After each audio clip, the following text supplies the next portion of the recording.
Breaking చూస్తున్నాం. Coverage కు వెళ్లిన రిపోర్టర్ ను అడ్డుకున్నారు ఎన్ కన్వెన్షన్ సిబ్బంది. మీడియాపై దురుసుగా ప్రవర్తించారు సిబ్బంది.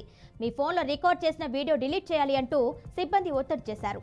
డిలీట్ చేస్తేనే బయటకు పంపిస్తామని కూడా సిబ్బంది బెదిరించారు. పోలీసుల సహాయంతో బయటకు వచ్చిన రిపోర్టర్ ఈ వ్యాఖ్యలను తెలియజేశారు.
ప్రస్తుతం ఎన్ కన్వెన్షన్ దగ్గర తాజా పరిస్థితి మా ప్రతినిధి రామారావు లైవ్ ద్వారా అందిస్తారు. రామారావు,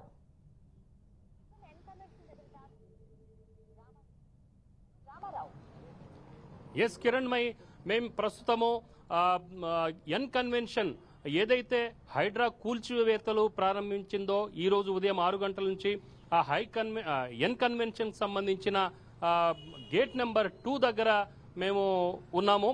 అయితే ఈ గేట్ నెంబర్ 2 నుంచి లోపలికి వెళ్లి ప్రయత్నం చేశాము. ఎందుకు లోపలికి వెళ్లాల్సిన పరిస్థితి వచ్చిందనంటే ఇక్కడ దాదాపు 100 నుంచి 200-300 మంది వరకు కూడా మరి ఉపాధి ఇక్కడ పొందుతున్నారు. సో అలాంటి వ్యక్తుల యొక్క భవిష్యత్ ఏంటని చెప్పేసి లోపలికి వెళ్లి ప్రశ్నించే ప్రయత్నం చేశాము. మరి ప్రభుత్వమా లేదు అనంటే ఎన్ కన్వెన్షన్ సంబంధించిన యాజమాన్యం అంటే నాగార్జున గారు ఏదైనా నిర్ణయం తీసుకోవాలన్న సదుద్దేశంతో బీఆర్కే న్యూస్ ప్రతినిధులుగా మేము లోపలికి వెళ్లే ప్రయత్నం చేశాము. నాతో పాటు మా కెమెరామెన్ మన మహేష్ మేము లోపలికి వెళ్ళిన తర్వాత అక్కడ కొంత ఉన్నత స్థాయి ఉద్యోగులుగా ఉన్న కొంతమంది లోపల మమ్మల్ని బంధించడం జరిగింది. గేట్ వేసేసి బయటికి వెళ్ళనీయకుండా చేశారు. మాకు వితౌట్ పర్మిషన్ మీరు లోపలికి ఎందుకు వచ్చారని చెప్పేసి అన్నారు. ఈ సందర్భంగా మేము ఒక జర్నలిస్ట్ గా ఇక్కడ మేలు చేయడానికే వచ్చాము. ఇక్కడ ఉన్న సామాన్య ఎంప్లాయీస్ కూడా ఉన్నారు.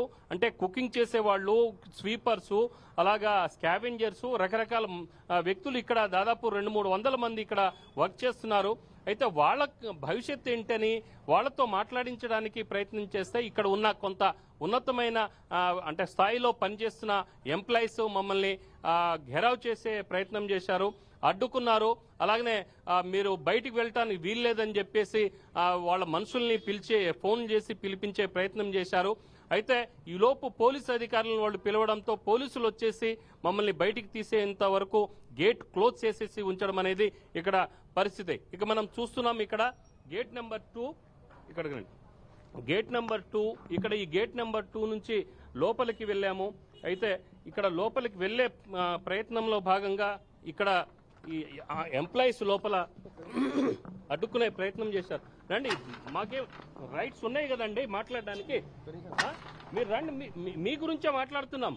మీకు మేలు చేయాలన్న ఉద్దేశంతోనే, మీకు యాజమాన్యం నుంచి అన్యాయం జరగకూడదన్న ఉద్దేశంతోనే మిమ్మల్ని మేము మాట్లాడించే ప్రయత్నం చేస్తున్నామండి. మేమేం మీకు దౌర్జన్యం చేయట్లేదు కదా. మీరు ఎందుకు లోపలికి వచ్చిన జర్నలిస్టులకు మీరు గేట్ క్లోజ్ చేసేసి మీరు బంధించడం అనేది పద్ధతి కాదు కదా. ఇది దయచేసి మాట్లాడండి. ఆ వ్యక్తులు ఎవరైతే ఉన్నారో వాళ్ళు దయచేసి ముందుకొచ్చేసి మాట్లాడిస్తే మేము దాని మీద మాకు మీరు వివరణ ఇస్తే సరిపోతుంది. రైట్, మనం చూస్తున్నాం కదా ఇప్పుడు ఇక్కడ గేట్ క్లోజ్ చేసుకున్నారు. లోపల వాళ్ళ అంటే ఎన్ కన్వెన్షన్ సంబంధించిన అధికారులు ఎంప్లాయీస్ ఎవరైతే ఉన్నారో మొత్తానికైతే వాళ్ళు పారిపోయారు. వాళ్ళు భయపడ్డారని చెప్పొచ్చు, లేదు అంటే వారి యొక్క అహంకారం అని చెప్పొచ్చు. ముందైతే వాళ్ళు అహంకారాన్ని ప్రదర్శించారు. అయితే వాళ్ళకంటే కూడా స్వీపర్స్, బ్రూమర్స్, అలాగనే స్కావెంజర్స్, వెయిటర్స్, కుకింగ్ చేసేవాళ్ళు, అలాగనే సెక్యూరిటీ గార్డ్స్ చాలా మంది ఉన్నారు. దాదాపు 200-300 మంది ఇక్కడ ఉపాధి పొంది ఇక్కడ బ్రతుకుతున్నారు, వాళ్ళ కుటుంబాలని పోషించుకుంటున్నారు. అలాంటి వాళ్ళ పరిస్థితి ఇక్కడ దారుణంగా మరి తయారైంది. అయితే కొంతమంది మాత్రం ఇక్కడ అన్యాయంగా భూములు కబ్జా చేసి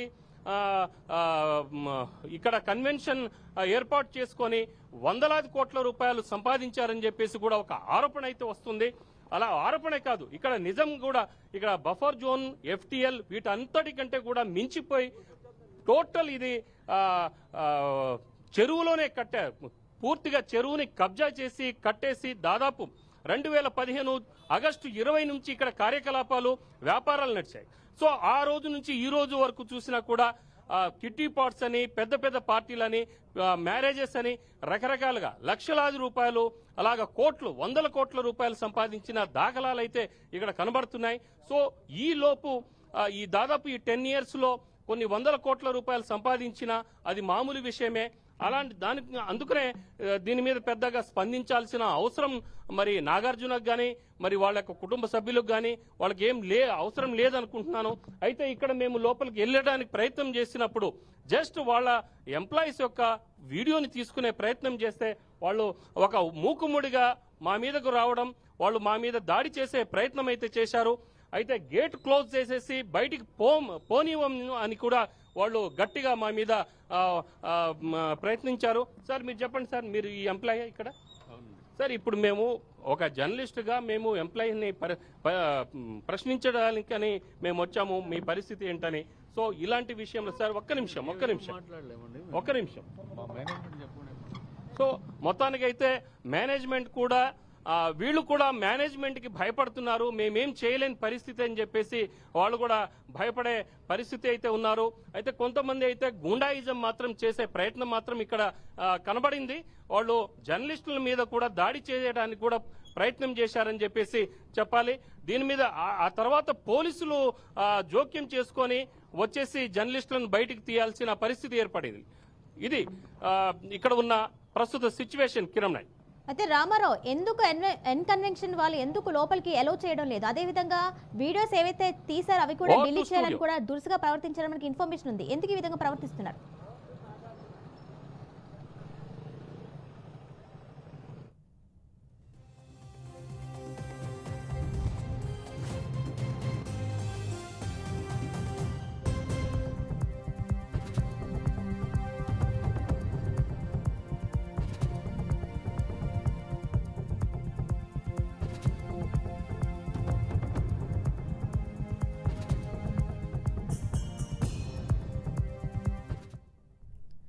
టాలీవుడ్ ప్రముఖ నటుడు అక్కినేని నాగార్జునకు సంబంధించి మాదాపూర్లోని ఎన్ కన్వెన్షన్ సెంటర్ను హైడ్రా అధికారులు కూల్చివేస్తున్నారు.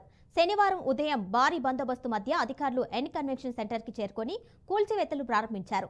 హైటెక్ సిటీకి దగ్గరలోని తుమ్మిడికుంట చెరువును కబ్జా చేసుకుని ఎన్ కన్వెన్షన్ సెంటర్ని నిర్మించినట్లు గత కొంతకాలంగా ఫిర్యాదులు వస్తున్న విషయం తెలిసిందే. ఇటీవల నగరంలోని అక్రమ కట్టడాలపై స్పెషల్ ఫోకస్ పెట్టింది హైడ్రా. ఈ నేపథ్యంలో ఎన్ కన్వెన్షన్ సెంటర్ని కూల్చివేస్తున్నారు.